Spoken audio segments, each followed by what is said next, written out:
Thank you very much, Nakajima-san, for hosting this event, and to the great panellists that are going to be here. It's I have to say, a fantastic topic, very timely, and I also very much appreciate that it's a conversation topic between Japan and Australia, and the issues that Australia faces are very similar to what Japan faces, and that we can have an open and frank conversation. So I congratulate you on selecting this topic. I'd like to talk today really in three parts. I'm going to talk a little bit about what's going on in the world for a few minutes, then talk about what are some ways of handling this, some principles, and look at some very practical examples around infrastructure, foreign investment, and dual-use technology. And then I'll close with some reflections around some institutional design, or how we design aspects of our government, but also how we cooperate together as nations to advance our national interest. So they're the three parts of the conversation. I'll talk a bit about some of the economics, what's going on in security, and technological change. This economics bit here, you can see, is very, very dense and very full, and that's intentional.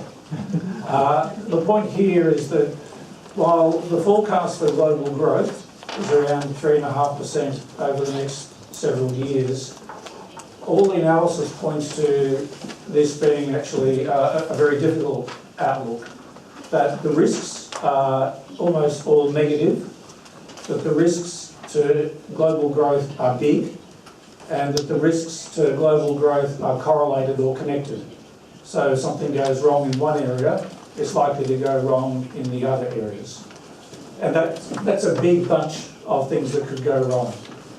There are two parts, two ways of thinking about that bunch of risks. One is for economists, in a sense, the standard set of risks that we often see.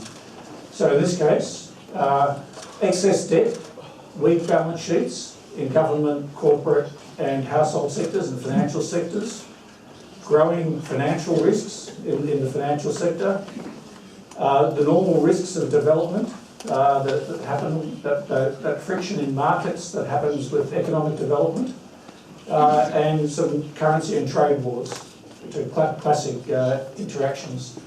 These are economic risks. But at the same time, there are also very deep and profound, and for economists, very different risks.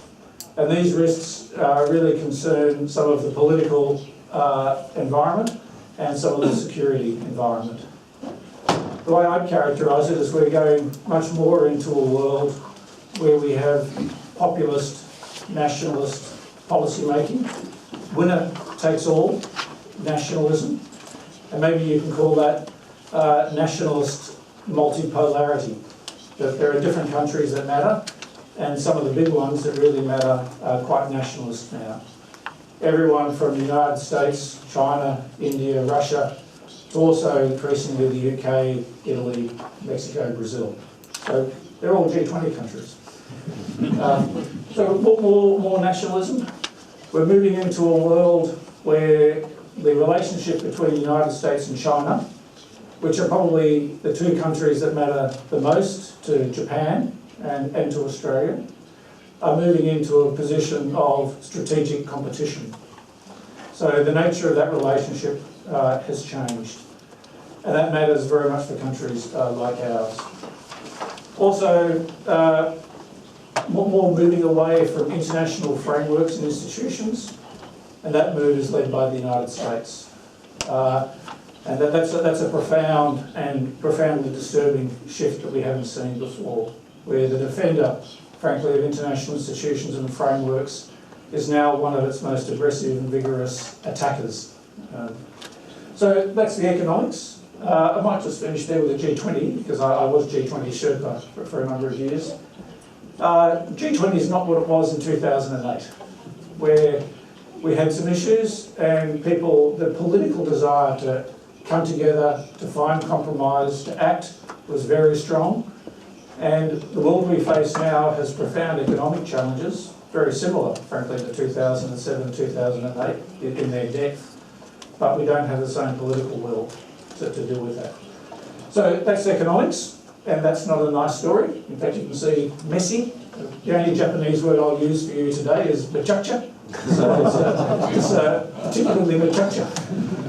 Security, again, some of these are the standard security risks that we've often talked about. Korean Peninsula, Middle East, Russia, but probably a couple of different ones now. China, very assertive militarily, and the South China Sea, profoundly so. And I think what was shocking for us was that was contrary to what the President had said. He said, I won't militarise the South China Sea, but we've seen progressive militarisation. Surprisingly, the United States, security-wise, becoming increasingly unpredictable. NATO, Kurds in Syria, Kurds in Iraq, more unpredictable and volatile.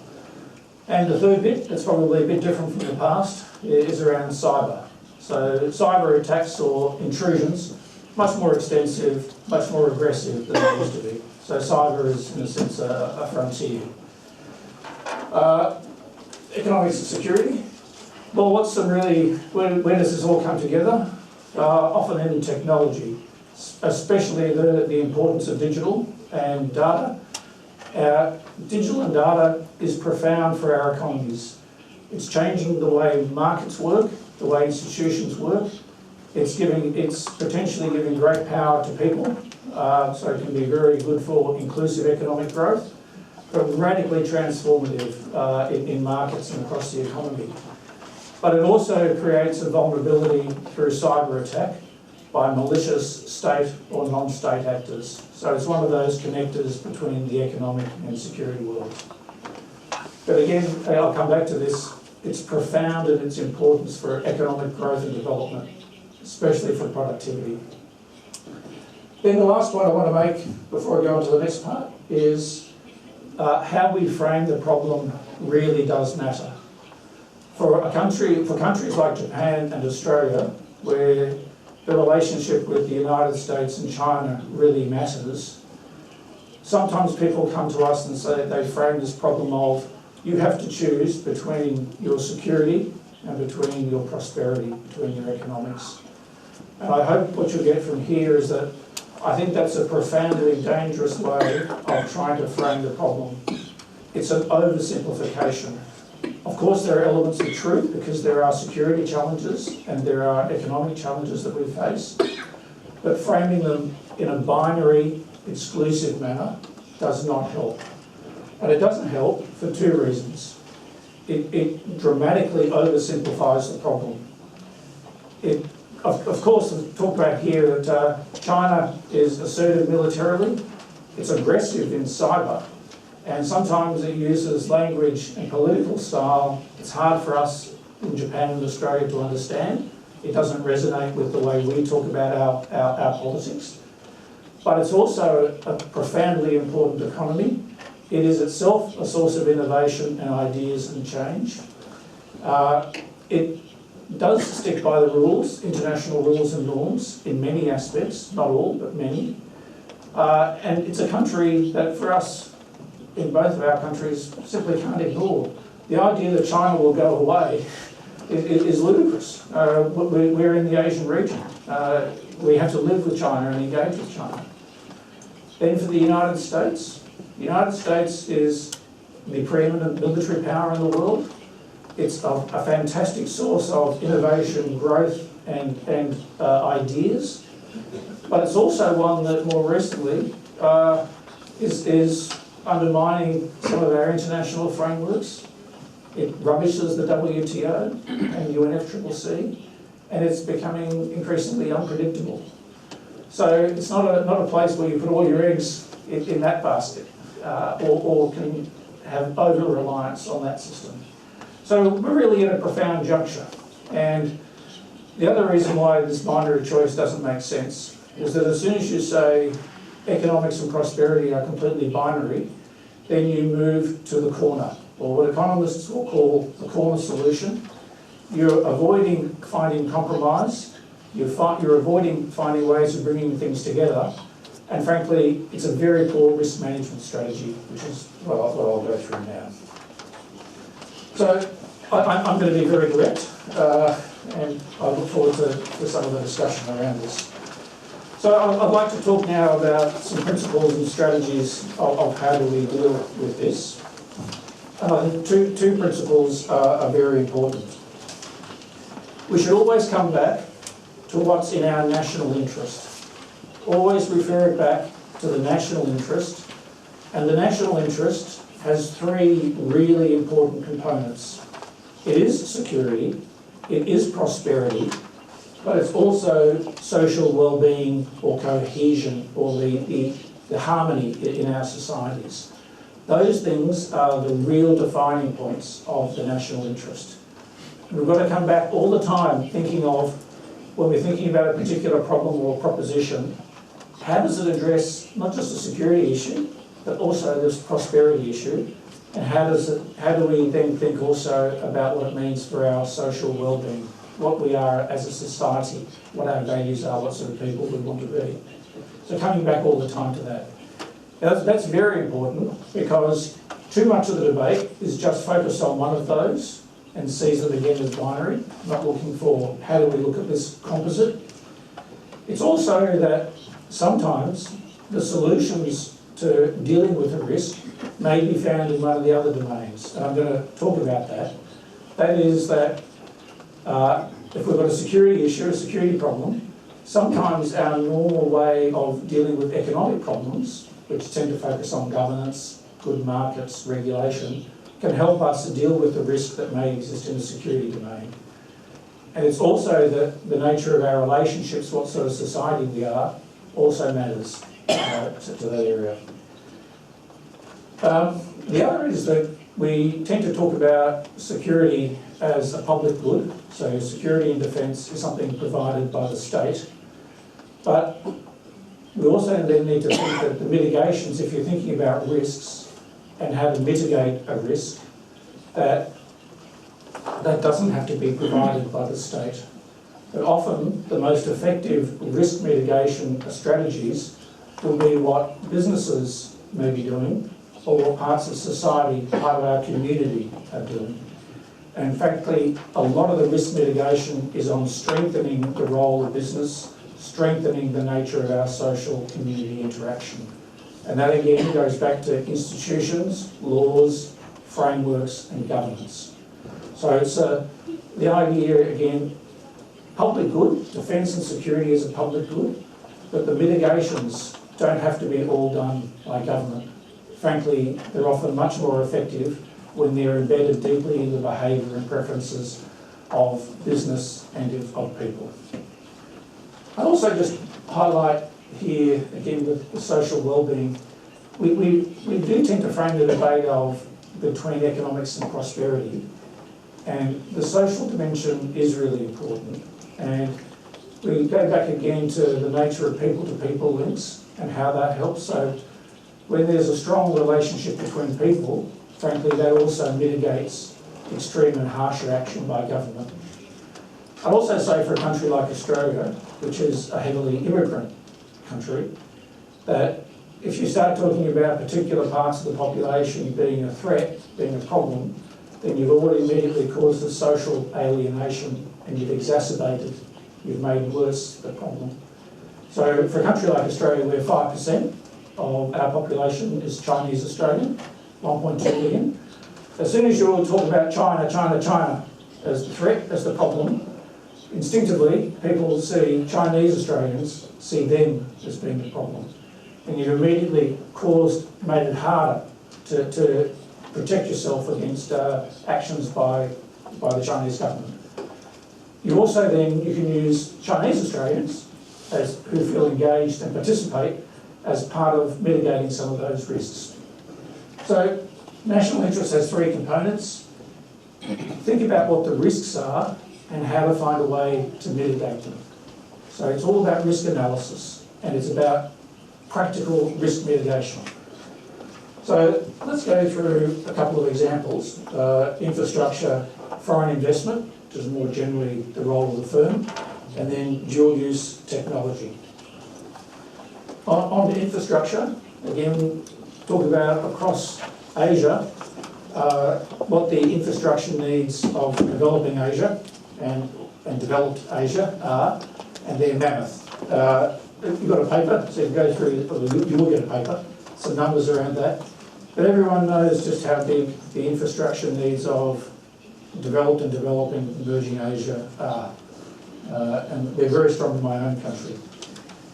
Part of the debate though, now, so we've seen infrastructure investment as a key driver of that growth and development. Part of the debate is the security concern that especially Chinese investment in infrastructure will be used as a strategic device in order to influence outcomes in countries. So there's a criticism that this goes around the Belt and Road Initiative of ensuring, or does China have ulterior motives around its support for infrastructure investment? I've got to say that again, maybe the best way to look at this is if you're a receiving country, how should you analyse or think about infrastructure investment, not just from China, but from other countries? So simply to say no to infrastructure investment is to deny yourself the opportunity for some really important economic and social infrastructure that can promote and support economic and social development. It also means you're saying no to China, and China is a very big and potentially one of the biggest economies in the world, should be playing its role as, to use this language, responsible stakeholder in the global economic system. So saying no to Chinese investment in that sense denies China its role, but also holding China to account for its role as a country that should be supporting economic and social development generally. It's also the problem here that when we characterise investment by China as being primarily for strategic purposes, then we find that what would you do then to fill in that investment gap? Well, other countries then should fill in that gap. The United States, Australia, Japan and others should do that. But the effect of sometimes that national investment in infrastructure is to freeze out market investment. And if we have weaker multilateral development banks, it also weakens that cooperative role. That's one of the key roles of the MDBs is in fact in infrastructure. So we end up freezing our institutions, and we could easily end up with less investment in infrastructure in emerging Asia as a result. And that's a question, that's an issue to manage. So what's a recipient country do? Well, primarily two bits to that. One is to ensure that you have multiple players in providing infrastructure investment. And if you're a small country, then those multiple players are intermediated by a multilateral development bank. So you use that sort of tool. But you have a range of players. So no one country has leverage on you. The second part is you really think around how to mitigate the risk or reduce the risk of that infrastructure investment being used against you. And that takes you back to some basic propositions around governance. That is the importance of cost-benefit analysis, the importance of open and competitive tender selection, the importance of mediation, explicit and effective mediation in the case of tensions or disagreements between parties. In that sense, that's classic economic governance, can help deal with a security risk, which is, will this infrastructure be used as a strategic instrument? You can identify and manage that risk by engaging on improving governance. So I in this context, praise what Japan has been doing in the way it's been working, or Japan has been working with China on particular infrastructure investments across emerging and developing Asia, on working with China to improve governance on particular projects. That's a very good way of mitigating those security risks. Okay, thank you. So I've got 10 minutes. I'm going to truncate because I do want to get back to institutions. The next two parts are really, again, the role of foreign investment and dual use technology. I think the key point around foreign investment is foreign investment in a country matters hugely to its economic development. And I think of a country like Australia, which has relied on foreign savings from overseas as part of our own economic development, really crucial to economic development. The risk here is that people see foreign investment as a tool or a point of leverage of a country over you. So it gives power to another country over you. Myself, if we take that to the limit, then you don't have any foreign countries, any foreign companies being active and involved in your own economy. And you lose the dynamism, you lose the access to capital, and you lose the innovation that comes from the foreign investment.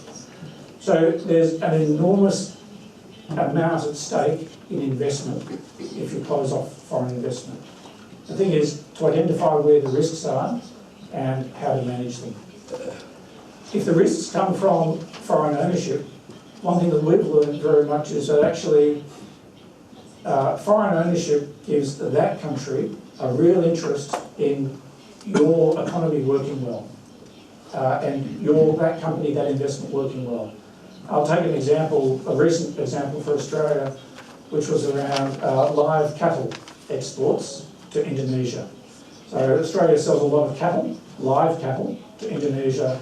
Now that trade has periodically been broken when the political relationship between Australia and Indonesia has become hard. That trade is much more stable now because the Indonesians have invested in cattle ranches in Australia. So they own some of the firms that are exporting live cattle back to Indonesia. And we haven't seen trade disputes going to the political level of closing down trade because Indonesia has an interest in Indonesian firms performing well in Australia, and then the same for Australia in response. So foreign investment actually gives another country a primary interest in you working well. Where the risks come in, and they can come in around cyber, or will another country use and exploit its position for strategic purposes, or will it be the agent of a foreign intelligence agency, which is actually what's required now under the Chinese intelligence law. All of those things, all of those risks can be identified and they can be mitigated. And the primary source of mitigation is in having a strong domestic legal system and strong protections and integrity requirements on companies and holding those foreign companies to account for that. They also work with, when there are breaches, when there is a failure, that the consequence of those breaches is minimised. So, for example, where a foreign company may invest in a company that uses a lot of data, that has sensitive data about your citizens, then there are clear constraints on that. If that company passes that data back to its home country, that it's a penalty and it suffers. In fact, it has to close down, it loses its economic asset, and that there are criminal penalties for the abuse and misuse of data in those circumstances. So a lot of those are around mitigations. They're also around cyber. Ownership is not the same thing as cyber risk. That even if you have a domestically owned company, it still is subject to cyber intrusion and cyber attack. So the primary defence against cyber is not constraining foreign ownership per se. It is in having some very strong defences within the firm around cyber and cyber attack, having clear practices around that, and sometimes designing that sector in a way that can manage cyber risk. So one of the discussions that you see in Harvard Business Review and others around energy sectors is segmenting. So energy is a sector that people talk about as being subject to vulnerable cyber attack, is to design that sector So it's got some sequence. That is that distribution networks maybe are separate in part from retail and generation. So you can design the market that way. It's also that fundamental market design can be a crucial way of dealing with this. And that is that the more players you have, the more diverse the market structure, then the harder it is for any one player to dominate or affect the outcome.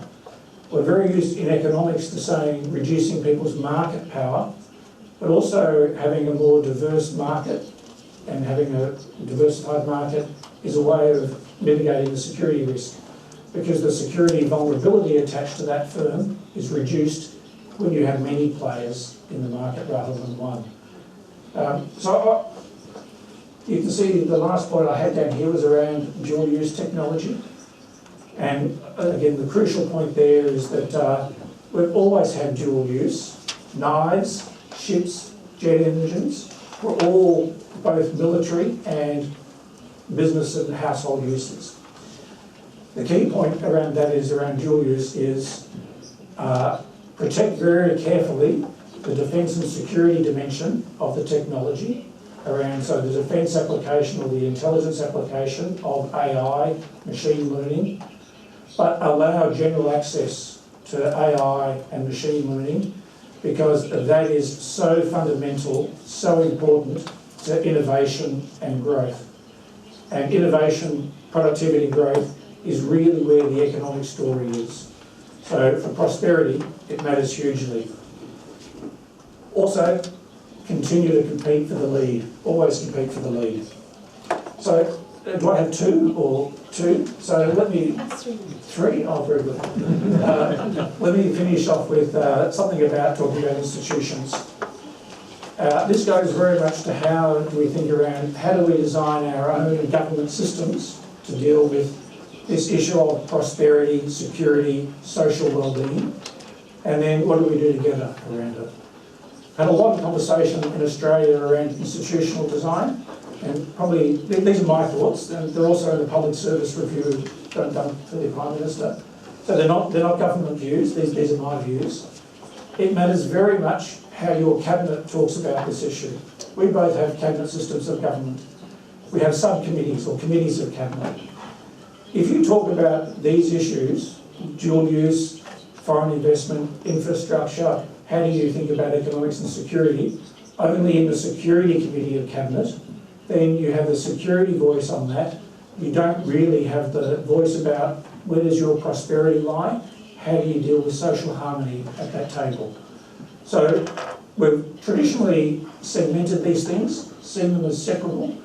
In a Security Committee of Cabinet or an eco policy or a social policy of Cabinet, the point here is that Cabinet needs to be the place that brings these together and has an honest and open, balanced discussion around it. The full contest of ideas amongst senior Cabinet Ministers. And that needs to be reflected back into the institutions of state, of how different departments and talk about that. I think in many countries, what we've done is set up economic units in parts of foreign affairs or home affairs, and we've set up security units in economic departments of state. That's a good step, but it's not the end step. It's a good step because we're talking about different perspectives. It's not the end step, because what it means is ultimately economics will see security through the economics lens, and security will see economics as a tool of statecraft or a possible weaponisation. It's a tool, an economic tool to be weaponised. So you need somewhere else that will take the broader perspective, and typically that's in a Prime Minister's department or office or in a Cabinet office. Also using analytic tools, we can come back to that. What do we do about it together? Well, frankly, for countries like yours and mine, you don't accept the status quo. We're in a world where our prosperity and our security face different risks. We're in a world where the two biggest countries that we relied on or engaged with are volatile and unpredictable on these issues. You don't let that define what you do. You define what you do. So in this case, it's a matter of countries taking up that themselves and prosecuting their own national interest around that. You don't let it be defined by someone else. APEC is really valuable, a really valuable tool, but so are forums like this. And I'll finish by saying thank you very much for the opportunity, and I hope we have a very rich discussion. Again, it's a hugely important topic, and so congratulations for having that. Thank you.